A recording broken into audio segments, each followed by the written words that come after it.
देखु खुशीर मो खुशीर तो कौन सी तार ठिकाना ही ना मुझे खुशी मु शब्द ही मु एक्सप्रेस कर पारुनी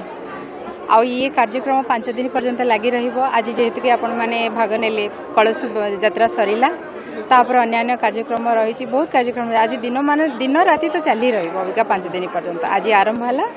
फिर 4 तारिख शेष मैंने देखिए कलश यात्रा टी विलंब घटला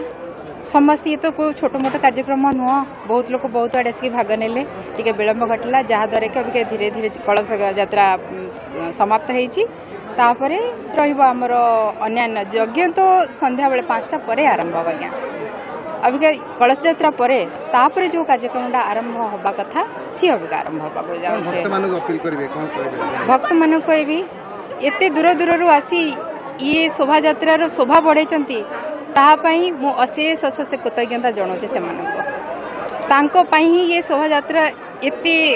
अमूल्य अतुलनीय रहिला एते भव्य रहिला आउ ताठू कौन दरकार से माने नथिले ये शोभा यात्रा एते सुंदर हो पारि नथांता से मानको ही ये सुंदरता बढ़िला से माने बस 5 दिन पर्यंत एमती आसु ये शोभा यात्रा को बहुत ग्रांड सक्सेस से ही करेंगे आउ ता सहित